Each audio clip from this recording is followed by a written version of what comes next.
Bismillahirrahmanirrahim. Alhamdulillahirabbil alamin wassalatu wassalamu ala asyrafil anbiya'i wal mursalin sayyidina Muhammadin wa ala alihi wa sahbihi wa man tabi'ahum bi ihsanin ila yaumiddin, amma ba'd.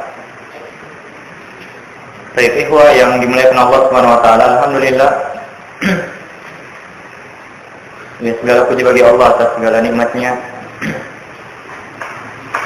Kita sudah selesai membahas tentang Kitabus Shalah.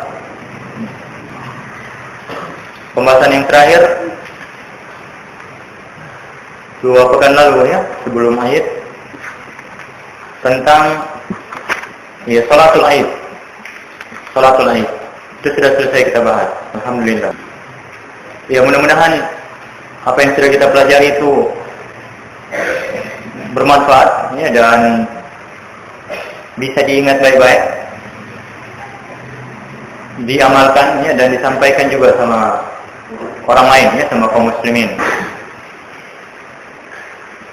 Yang paling penting dari semua itu pengamalan, karena buah dari ilmu itu adalah amal ya, buah dari ilmu adalah amal. Jadi percuma ya seorang muslim ketika memiliki banyak pengetahuan, kemudian tidak ada bekasnya ya dalam dirinya. Apalagi kalau itu berkait dengan perkara-perkara yang wajib. Nah, untuk yang sunnah, ya, kebanyakan pembahasan kita kalau berkait dengan sholat dan semacamnya, ya hal-hal yang berkait dengan sholat sunnah dan semacamnya tidak wajib, tapi paling tidak seorang muslim bisa mengamalkannya ya semampunya, walaupun sedikit ya, walaupun sedikit. Alhamdulillah, hari malam Rabu, malam Kamis kemarin, untuk pertama kali dalam sejarah ya, ya sudah dilaksanakan sholat khusyuk ya. Jadi alhamdulillah ilmu kita berbuah juga ya. Gerhana bulan total yang seperti kemarin itu katanya 18 tahun lagi akan ada. Tapi ya bisa saja ada gerhana-gerhana separuh ya, setengah dan semacamnya, wallahu a'lam. Ala kulli hal, ya kalau itu datang ya insyaallah ya, amalkan karena kita sudah paham. Nanti ya silakan di murajaah lagi, ini dibaca-baca lagi. Kitab fikih bukan cuma ini ya, banyak. Cuma karena banyaknya yang tidak kita amalkan, atau cuma sekali-sekali saja ya itu akan lupa. Ya, akan lupa. Karenanya ikhwan yang dimuliakan Allah Subhanahu wa taala, seorang muslim itu tidak pernah berhenti dari yang namanya belajar. Jangan pernah ada istilah istirahat, cuti belajar. Tidak ada. Dia belajar sepanjang masa. Imam Ahmad ya, rahimahullah, seorang alim ya, ulama besar. Beliau pernah ditanya, sampai kapan kau seperti ini ya, selalu bawa-bawa buku, bawa-bawa pena ya kemana-mana. Ya, beliau bilang, sampai saya dimasukkan ke dalam lahat. Ya. Itu seorang alim ya, seorang yang soleh juga. Nah, kita ya Allah musta'an, ilmu sudah sedikit, ibadah juga yang wajib-wajibnya itu sudah setengah mati dipaksa-paksakan ya. Ya, dosa menumpuk, obsesi rendahan juga ya. Terus mau masuk surga. Aneh ya. Ya, ingin masuk surga dengan bekal yang sedikit. Ya Allah musta'an. Jadi apa yang dimuliakan Allah Subhanahu wa taala, mari kita menjadi hamba yang tahu diri ya, dengan Rabb kita. Ya, tidak banyak bisa kita perbuat ya dalam keterbatasan kita sebagai hamba yang lemah sekali ini. Ya, yang memang kita tidak tahu diri umumnya. Tapi paling tidak kita sadar ya bahwasanya ya kita memiliki Rabb yang telah menciptakan kita, ya memberikan anugerah begitu banyak pada kita, dan kita ini hamba yang lemah, ya paling tidak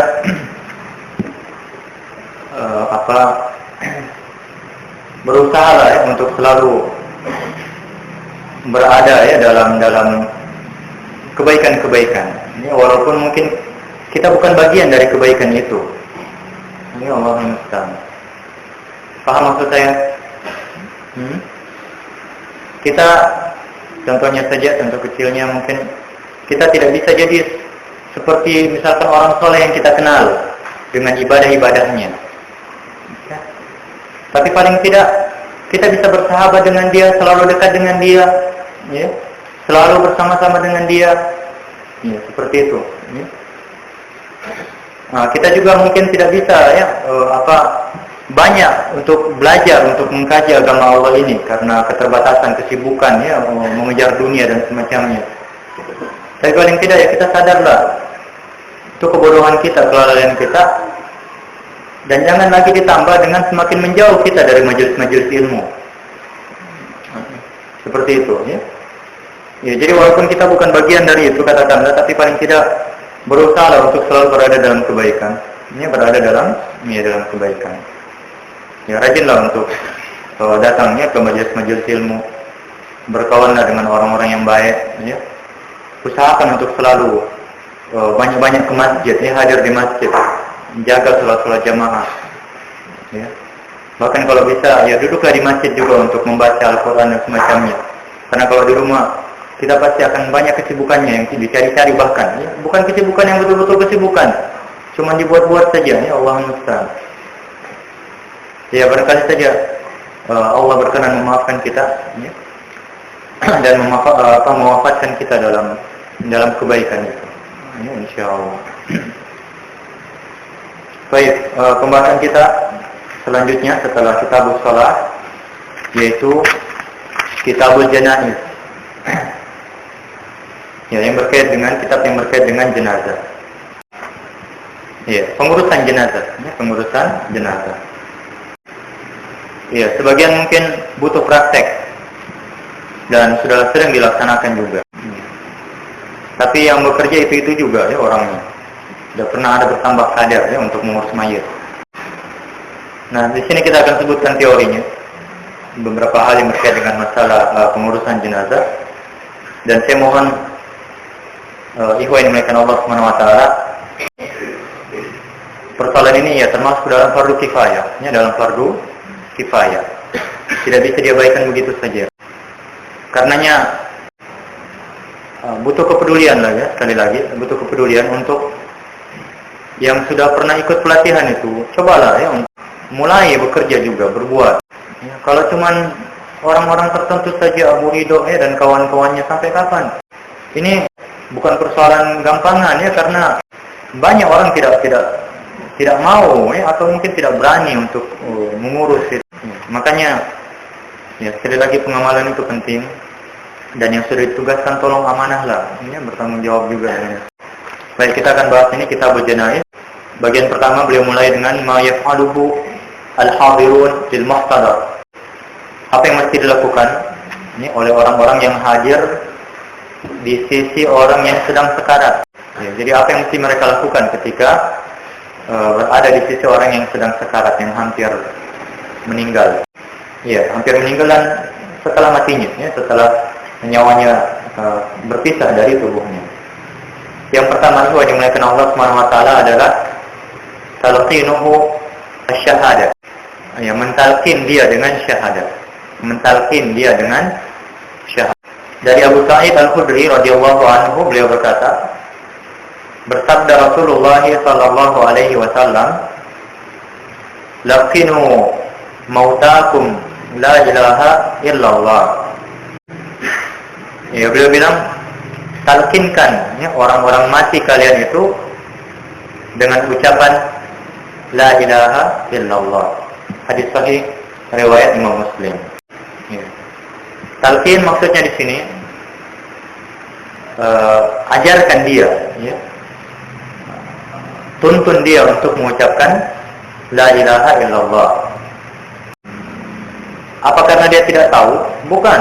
Setiap kita tahu ucapan ini, ya, dan sering mengucapkannya. Cuma orangnya, seorang manusia ketika dalam keadaan sekarat, tidak mudah ya baginya mengucapkan kalimat ini. Ya, pikirannya kacau, ya, dalam kesakitan, dan juga ada setan yang mengganggu. Ya, setan yang mengganggu. Jadi setan itu sejak kita lahir sampai meninggal, ya, dia akan selalu berusaha untuk melepaskan kita dari kebaikan. Jadi dalam riwayat-riwayat yang sahih, setiap bayi yang lahir itu akan ditusuk oleh syaitan, ya, dengan jarinya di dua sisinya. Dan itu terjadi pada setiap bayi yang lahir, ya, ke dunia ini. Apa ini? Yaitu bentuk permusuhannya kepada anak-anak Adam, ya, anak-anak, ya, keturunan Adam. Itu ketika dia lahir sampai ya meninggalnya ini juga, ya. Nah, makanya dalam keadaan yang seperti itu Rasul mengarahkan kita, mengajarkan kita untuk ya mentalkin orang yang sekarat itu mengucapkan la ilaha illallah. Ya. Apa tujuannya ini? Ya, tujuannya seperti yang disebutkan dalam hadis yang lain, dalam hadis yang diriwayatkan oleh Imam Abu Dawud, kata Rasul yang mulia sallallahu alaihi wasallam, "Man kana akhiru kalamihi la ilaha illallah, dakhala al-jannah." Barang siapa yang akhir ucapannya, ya, dalam kehidupan dunia ini maksudnya, ya, itu la ilaha illallah, ya, barang siapa yang akhir ucapannya itu la ilaha illallah, dakhala al-jannah. Ya, dia pasti masuk surga. Pasti masuk surga. Nah, ini disepakati oleh para ulama kita bahwasanya ini disyariatkan, ya, pada setiap orang yang akan meninggal. Ya, mentalkin itu. Dan di sini disebutkan selayaknya talqin itu dilakukan dengan lembut dan jangan terlalu ditekan-tekan sekali orangnya, jangan didesak-desak orangnya untuk mengucapkan itu, agar ya supaya jangan sampai dia mencaci, ya, karena saking pusingnya mungkin, ya, didesak-desak, akhirnya ya dia mengucapkan kata-kata yang tidak baik, ya, mengucapkan kata-kata yang tidak baik. Ya, jadi ajarkan dia dengan lembut, dengan baik, dengan pelan-pelan, ya, jangan terburu-buru. Nah, disebutkan kalau dia sudah mengucapkan sekali, tidak usah diulang lagi, ya, cukup sudah. Allahumma kecuali kalau kematiannya agak lama, kemudian dia mengucapkan kata-kata yang lain lagi, ya, saat itu diulang lagi, ya, untuk dituntun mengucapkan la ilaha illallah. Baik, jelas ini? Ya, jadi kalau sudah diucapkan sekali, ya sudah, berhenti. Ya, nanti kalau dia berbicara lagi, ya, sebelum meninggalnya, diulang lagi untuk dibacakan supaya betul-betul akhir ucapannya dalam kehidupan ini yaitu la ilaha illallah. Baik, sebagian ulama menyunnahkan, ya, untuk membacakan surat Yasin di sisi orang yang sedang sekarat, akan meninggal. Ya, ini disebutkan oleh sebagian ulama, termasuk dari Syekh Al-Utsaimin, ya, rahimahullah. Jadi yang akan meninggal, ingat, yang akan meninggal, bukan orang yang sudah mati. Beda dengan di kita, ya. Ya, jadi mereka kalau tahu menyebutkan ini untuk orang yang akan meninggal, yang sedang sekarat. Mereka berdalil dengan apa yang diriwayatkan dari Nabi sallallahu alaihi wasallam, "Iqra'u ala mautakum surat Yasin." Ya, bacakan untuk orang-orang yang mati, ya, yang akan mati di antara kalian itu surat Yasin. Tapi wallahu a'lam, hadis ini, ya, yang semacam ini dhaif. Ya, hadis-hadis yang lemah. Ya, wallahu a'lam, ya, karenanya Ya, Allah tidak disyariatkan. Ya, walaupun ya sebagian ulama mengatakan disyariatkan. Kalau yang seperti ini kasusnya sama dengan hadis tentang mengazankan bayi yang baru lahir. Hadisnya itu dhaif. Dan sebagian ulama tetap menganggapnya sunnah untuk diamalkan. Kenapa? Ya, semua sepakat ya hadis ini dhaif. Nah, sebagian menganggapnya sunnah dengan salah satu dari dua alasan. Entah karena mereka menganggap hadisnya itu sahih, ya, atau baik, atau ya mereka tetap mengatakan hadis itu dhaif, tapi ini dari sisi fadailul amal saja. Ya. Ya, dalam fadilah amal ya, untuk mengamalkan keutamaan amalan itu. Dari sisi itu, ini Allahu a'lam bishawab. Ya, jadi kalau ini disebutkan oleh sebagian fuqaha, sebagian ulama, ya dari sisi itu, ya. Dari sisi fadailul amal. Cuma sekali lagi ini tidak boleh dimudah-mudahkan. Ya, tidak boleh dimudah-mudahkan. Karena sebagian orang walaupun hadisnya dhaif jiddan atau bahkan palsu diamalkan juga. Itu ada aturan mainnya, ya Allah musta'an. Baik, ini yang pertama. Jadi mentalkinnya dengan syahadatain. Atau syahadat la ilaha illallah saja cukup, tidak usah disebutkan yang bagian kedua. Baik, ya, jadi la ilaha illallah. Nah, ini yang dimaksud dengan talqin, mengajarkan orang yang hampir mati. Jadi talqin itu bukan di kuburan. Ini bukan di kuburan. Orang yang sudah mati ditalqin. Buat apa? Tidak ada gunanya. Dia tidak bisa ya diajarkan untuk menjawab pertanyaan malaikat. Karena logika sederhana saja, kalau orang bisa ya diajarkan untuk menjawab pertanyaan malaikat, pemabuk pun bisa selamat. Ya. Nanti tinggal dia pesan saja, tolong kalau saya mati nanti ajarkan saya. Ya. Ini kan bodoh namanya. Ya Allah musta'an. Jadi talqin itu bukan di kuburan, ya. Dan itu termasuk bid'ah. Suka atau tidak suka, ya. Baik, kemudian yang kedua, ya, orang-orang yang hadir ini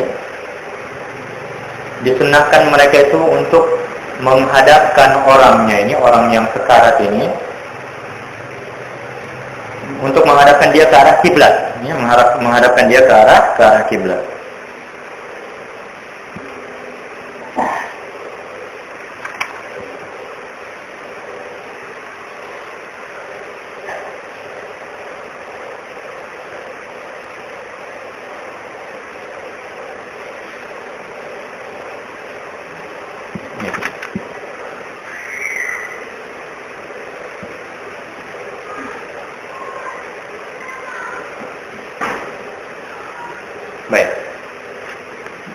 Di antara dalil yang mereka gunakan sebuah hadis ya,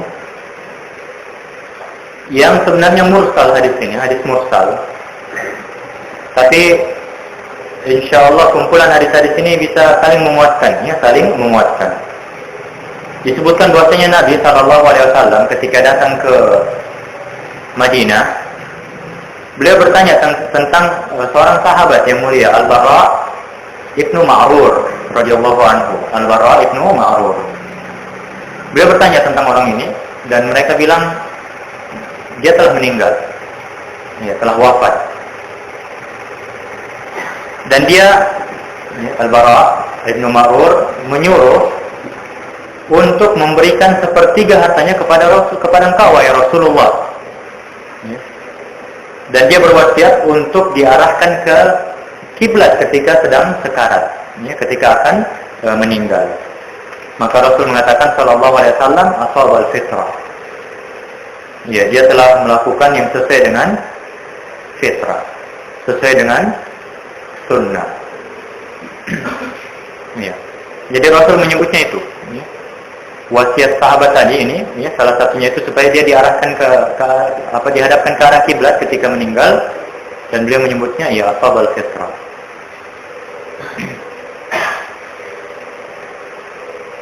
Yang seperti ini, ikhwan dimuliakan Allah Subhanahu wa taala, sangat dianjurkan ya menurut jumhur para ulama kita. Bahkan Imam An-Nawawi rahimahullah, beliau menukil ijma' tentang masalah itu. Ya, bahwasanya orang yang meninggal dihadapkan ke arah kiblat. Ya, menukil ya, walaupun sebagian ulama mengingkarinya. Wallahu a'lam bishawab.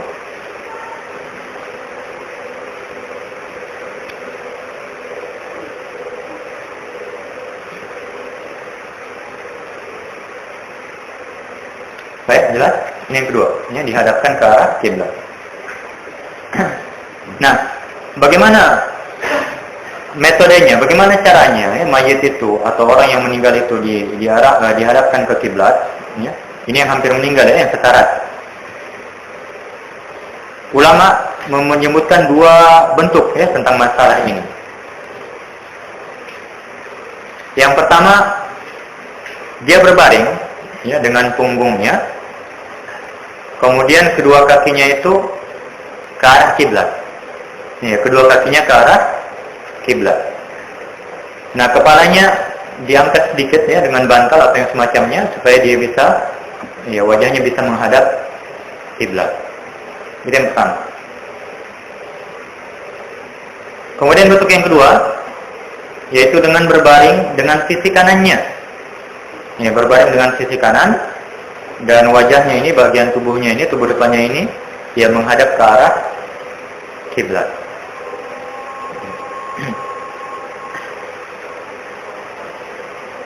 Ya, kata penulis wahada huwal arjah. Dan ini yang rajih kata beliau. Ini yang rajih.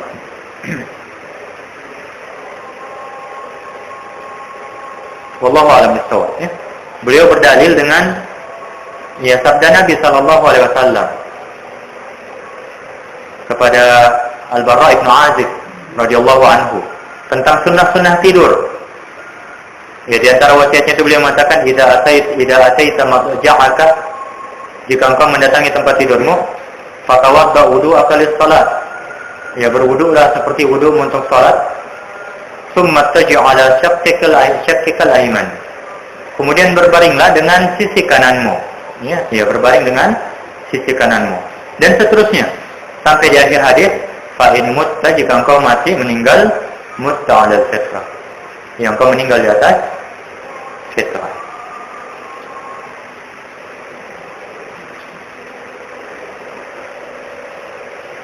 Ya.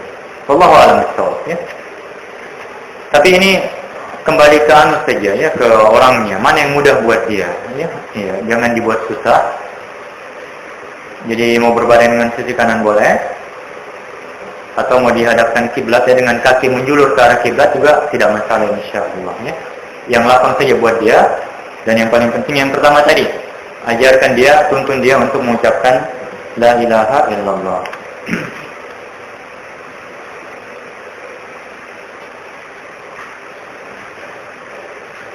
Baik. Demikian dulu wallahu a'lam bishawab apa yang bisa disampaikan pada kesempatan kali ini. Jam 7 ya.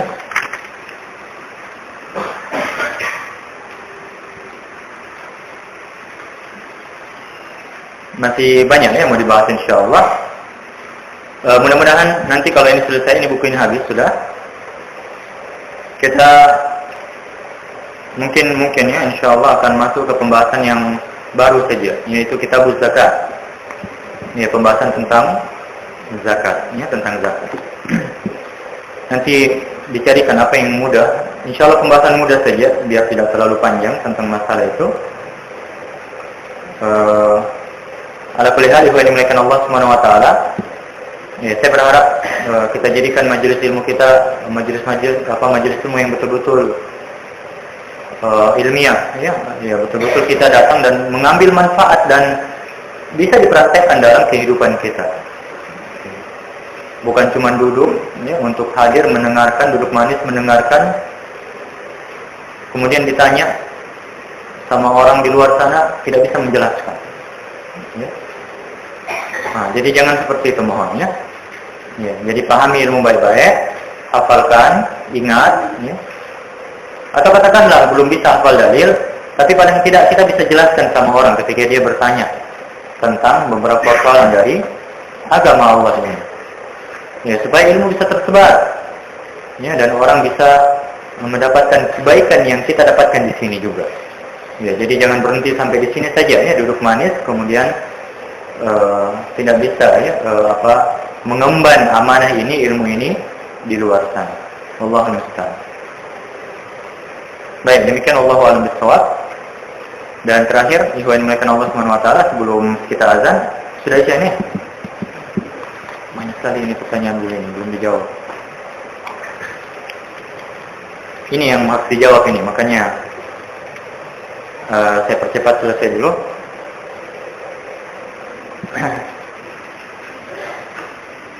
Nanti kalau ada yang bertanya sebentar ya, jangan dulu tambah ini.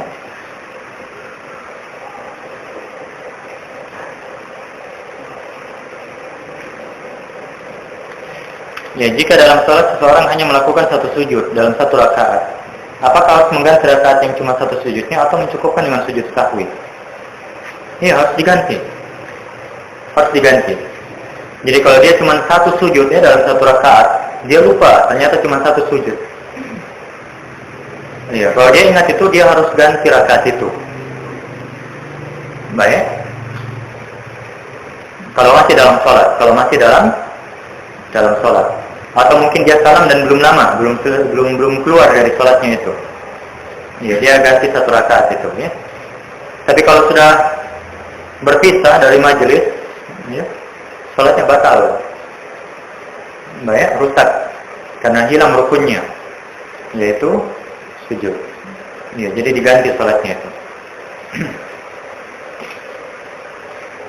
Apakah larangan isbal tidak berlaku apabila kaki saya mengalami cacat? Terdapat bekas koreng yang bersifat permanen. Berlaku. Masalah larangan isbal ini berlaku untuk semua orang. Masalah cacat atau aib di kaki, ya, itu maksudnya tidak bukan alasan ya untuk melabuhkan kain di bawah mata kaki. Karena sekali lagi cacat itu insya Allah tidak akan mengganggu Anda, ya, tidak akan mengganggu Anda. Dan tidak pantas ya seorang muslim mengejek ya manusia orang lain hanya karena bentuk tubuhnya. Wallahu musta'an, ya. Tidak pantas yang seperti itu. Karena Allah yang menciptakan kita, ya, Allah yang memberikan kita bentuk. Terus kenapa kita harus menghina itu? Ya. Ya, jadi kalau kita menghina tubuh orang, itu sama saja kita menghina Allah Ta'ala yang memberikan dia tubuh itu. Allahumma musta'an.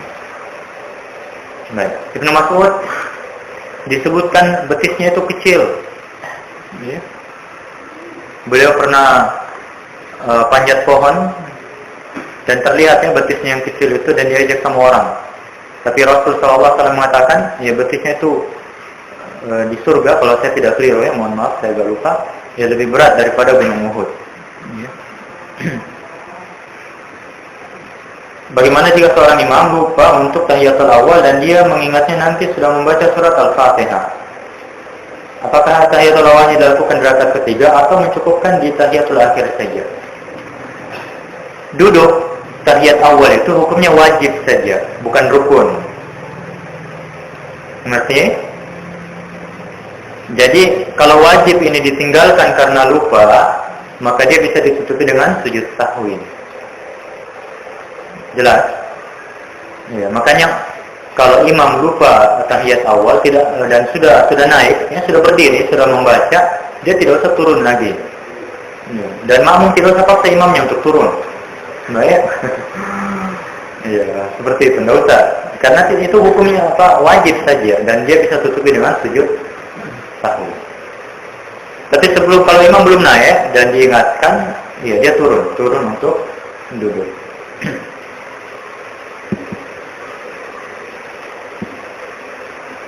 Apa hukumnya orang yang kentut dalam majelis? Ya mau bagaimana lagi? Ya. Pergilah dulu. Pergilah keluar, ya. Karena kalau di Indonesia itu aib. Ya. Baik, jadi ikutlah di luar. Tapi kalau sudah terlanjur, ya apa boleh buat? Tidak usah ditertawa. Ya. Bolehkah kita iqamah sementara masih ada orang yang sholat sunnah? Iya, kalau imam suruh harus. Baik.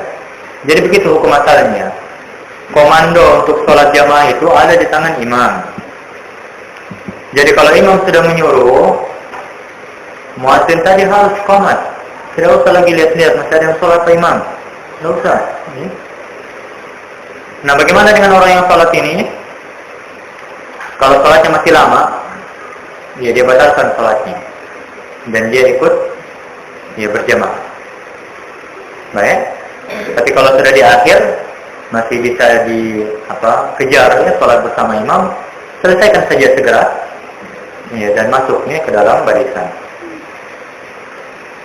Jadi keliru ya selama ini kalau disuruh iqamah kemudian masih lihat lagi, apalagi lihat di tempatnya perempuan masih ada sholat tidak usah ya.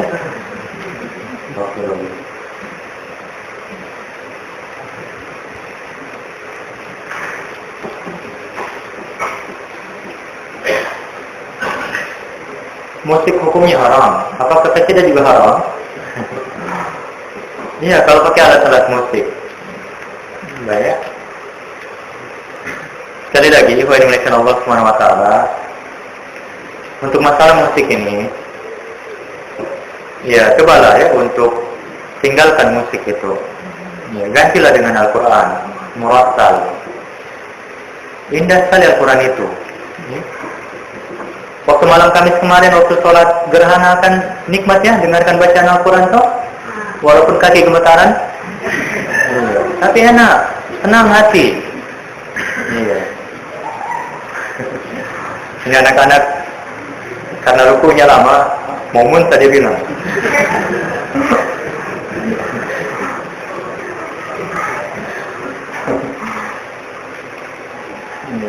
Enak kan ya dengar bacaan Al-Quran kemarin ya, walaupun kaki capek ya. Tapi manis sahih, nikmat ya, Masya Allah. Jadi cobalah ganti ya, musik-musik itu dengan murattal, dengan Al-Quran ya. Indah itu. Jadi pelan-pelan mulailah untuk meninggalkan musik, ganti dengan Al-Quran. Dan mohon kalau berbicara dengan orang awam, kalau dia masih lalai dengan sholatnya, tolong jangan singgung-singgung masalah ini dulu. Baik? Tidak bijak itu. Kalau di Saudi ada orang putar musik, kemudian kita tegur, dia mengerti itu. Ya. Kalau di Indonesia, bingung dia.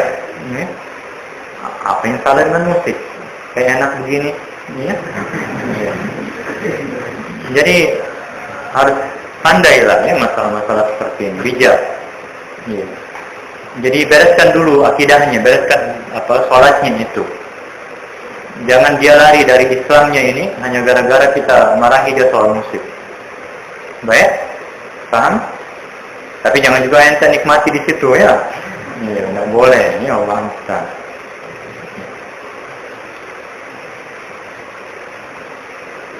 Ya, bagaimana menjadi seorang penghafal Al-Quran agar mendapatkan keutamaan menghafal Al-Quran? Tanya sama Ustaz Mas Yuri.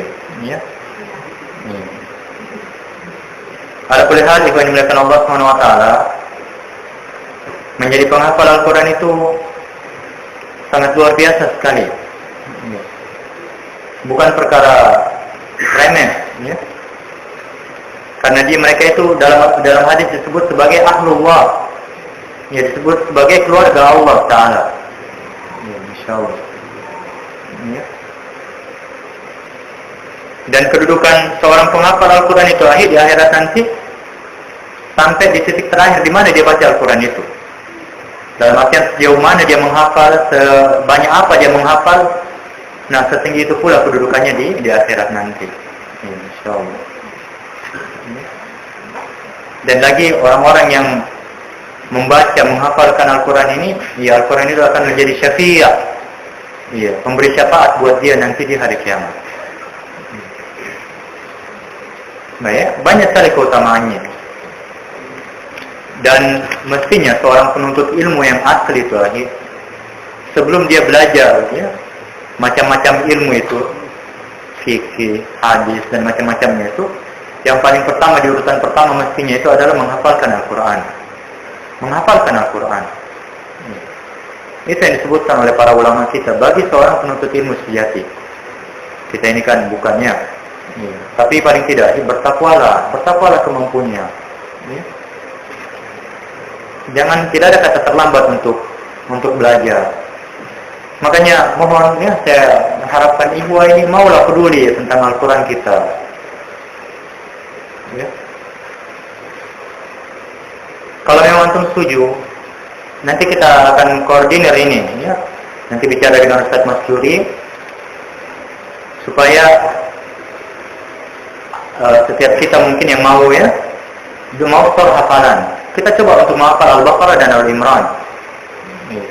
Karena dalam hadis yang sahih, dua surat ini dia nanti di hari kiamat akan datang dalam bentuk awan dan menaungi orang yang membacanya, ya, menghafalkannya di hari-hari yang sangat panas itu, di mahsyar. Ya. Jadi barangkali saja kalau mungkin juz amma, karena sudah bosan dari dulu tidak pernah hafal-hafal, ya. Begitu kan, ya. Nah, kita balik saja, kita coba mulai dari depan, menghafal Al-Baqarah dan Al-Imran. Baik. Nah, kita mulai itu. Insya Allah kalau antum mau, nanti kita bikin tim koordinir ini, sepakati dengan Ustaz Masyuri. Kita kan punya, dalam sepekan ada 2 taklim di sini. Tinggal kita tambah 1 hari lagi, mungkin hari apa, ya, misalkan malam Rabu. Jadi antum datang di sini surah hafalan. Dalam 1 hari 5 ayat mungkin di surah. Kalau itu rutin, yakin saja, ya. Dalam beberapa waktu nanti kita bisa hafal Al-Baqarah. Itu selesai kita ulang lagi. Tidak rugi itu, tidak rugi. Bahkan kita beruntung sekali. Ini bisa menghafalkan Al-Baqarah. Yang penting itu ada guru yang mengawasi. Karena kalau kita sendiri, semangat di awal-awal saja, ya. Kemudian lupa. Baik, mau? Ya. Ada seorang ikhwah di Bandung itu, dia menghafalkan Al-Quran sejak SMA. Pintar anaknya, ya. S1-nya di ITB, ya. Kemudian S2-nya masternya di Jepang, ya. Dan dia sudah hafal Al-Quran sejak SMA. Bagaimana caranya menghafal lagi? Setiap hari dia menghafalkan kurang lebih 5 ayat, rutin tiap hari seperti itu. Insya Allah. Akhirnya dia bisa hafalkan Al-Quran. Ya. Saya tidak ingat berapa tahun, ya, dihafalkan itu. Tapi Al-Quran itu komitmen tadi, ya, untuk menghafal Al-Quran setiap hari 5 ayat. Nah, coba seperti itu. Dan disetor dalam 3 malam tadi ke Ustaz, insya Allah. Baik, kalau memang mau nanti kita akan buatkan seperti itu.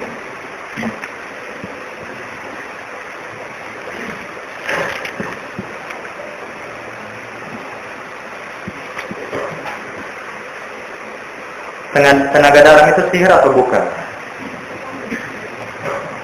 Bukan sihir, tapi dia terjadi dengan bantuan setan, ya, dengan bantuan jin. Ya, tidak terjadi dengan sendirinya. Jadi tidak usah tertipu. Ya.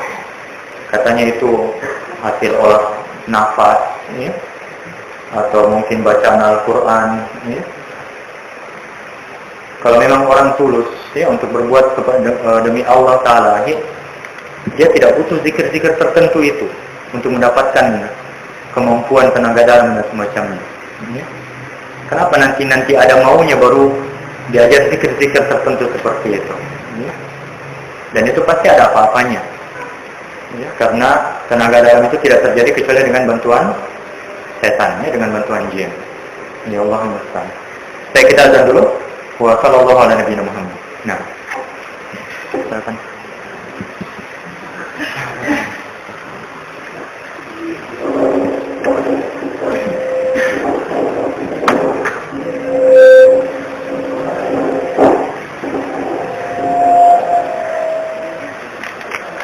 Allah